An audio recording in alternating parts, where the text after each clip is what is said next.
और देखिए पश्चिम बंगाल से खबर, जहां पर पश्चिम बंगाल में कांग्रेस ने अपने उम्मीदवारों की पहली लिस्ट जारी कर दी है और पहली लिस्ट जारी 284 उम्मीदवारों की लिस्ट जारी की गई है।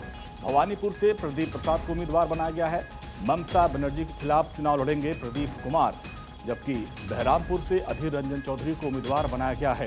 तो आप देखिए, कल ही कांग्रेस की बड़ी बैठक हुई थी और जिसमें कांग्रेस के उम्मीदवारों के चयन को लेकर चर्चा किया गया और अब खबर आ रही है कि लिस्ट जारी कर दी गई है। ममता बनर्जी के खिलाफ चुनाव लड़ेंगे प्रदीप प्रसाद, जबकि बहरामपुर से कांग्रेस के वरिष्ठ नेता अधीर रंजन चौधरी को उम्मीदवार बनाया गया है। 284 उम्मीदवारों की लिस्ट कांग्रेस ने जारी कर दी है। यानी अब मंथन के बाद कांग्रेस ने दांव खेल दिया है। 284 उम्मीदवारों की लिस्ट जारी कर दी है। बहरामपुर से अधीर रंजन चौधरी को टिकट दिया गया है, जबकि ममता दीदी के खिलाफ उन्होंने उम्मीदवारों के नाम का ऐलान किया है। ममता दीदी के खिलाफ चुनाव लड़ेंगे प्रदीप प्रसाद, ताल ठोक रहे। तो जो भवानीपुर का जो चुनाव है वो इस बार काफी दिलचस्प है। दीदी को टक्कर देने के लिए बीजेपी और कांग्रेस ने अपने बड़े नेताओं को मैदान में उतार दिया है। तो ये देखिए, ये लिस्ट है जो आपके सामने, किस तरीके से कांग्रेस ने अपने तमाम जो बड़े उम्मीदवार हैं उनके नाम का ऐलान कर दिया है। बहरामपुर से अधीर रंजन चौधरी को टिकट दिया गया। तूफानगंज से मौसम नूर मालतीपुर से कांग्रेस के उम्मीदवार हैं और मेखलीगंज से इला रानी रॉय को बनाया गया। तूफानगंज से देवेंद्र नाथ को टिकट दिया गया है। कूच बिहार उत्तर से पार्थ प्रतिम ईश्वर कांग्रेस को उम्मीदवार बनाया गया है। तो इस तरीके से कूच बिहार दक्षिण से खोखन मियां को टिकट कांग्रेस ने दिया है। तो ये वो बड़े चेहरे हैं जो आपको बता रहे हैं। यहाँ पे हर वर्ग को साधने की पूरी कवायद की गई है। तूफानगंज से देवेंद्र नाथ को कांग्रेस ने टिकट दिया है। मौसम नूर मालतीपुर से हैं। तो ये वो बड़े चेहरे जो आप देख पा रहे हैं कांग्रेस के टिकट से चुनाव लड़ेंगे और दीदी के इस किले को ढहाने की पूरी कवायद करेंगे। हालांकि एक तरफ गठबंधन की बात करते हैं, लेकिन पश्चिम बंगाल में एकला चरों की राह है।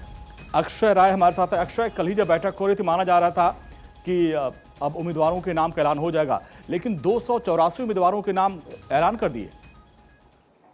देखिए, काफी महत्वपूर्ण है और सबसे बड़ी बात ये रही है कि कांग्रेस की जो तीसरी बैठक चल रही थी और उसी समय अंदाजा लगाया जा रहा था कि राहुल गांधी और कांग्रेस ने तय किया है कि 1 लाख करोड़ की रणनीति वहां पर अपनाई जाएगी और इसीलिए कांग्रेस की लिस्ट पर सभी की नजर थी। अभी कुछ देर पहले ही कांग्रेस ने अपनी लिस्ट जारी की है और 284 उम्मीदवारों की सूची एक तरह से जारी कर दी गई है।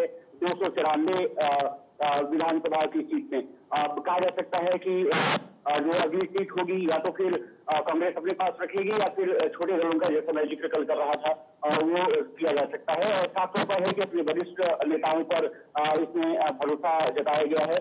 कई जो पूर्व सांसद हैं उनको भी मौका दिया गया है और सबसे बड़ी जो बात है कि एलओपी जो है लोकसभा में इनको भी यहाँ पर मौका दिया गया है। तो कांग्रेस ने 284 उम्मीदवारों की लिस्ट में युवाओं के साथ साथ महिलाओं को और साथ साथ अपने वरिष्ठ नेताओं को भी। तो आप देखिए, 294 में से 284 उम्मीदवारों की लिस्ट जारी कर दी है कांग्रेस ने। यानी पहली बार में लगभग सभी सीटों पर अपने उम्मीदवार खड़े कर दिए हैं। 10 जो सीट है उसको रखा गया है और ये माना जा रहा है कि ये कांग्रेस की रणनीति है कि अगर जो साथी होंगे, जो गठबंधन में कुछ साथियां जो पार्टियां होंगी, उनके लिए ये 10 सीट रिजर्व करके कांग्रेस ने रखा है, जैसा अक्षय बता रहे थे। और पहली ही लिस्ट में लगभग 284 उम्मीदवारों के नाम का ऐलान कर दिया गया है। जहां बाकी पार्टियों की रणनीति की पहली लिस्ट, दूसरी लिस्ट और तीसरी लिस्ट जारी की गई है, लेकिन कांग्रेस ने कल मैराथन बैठक की और इसके बाद 284 उम्मीदवारों के नाम का ऐलान कर दिया है।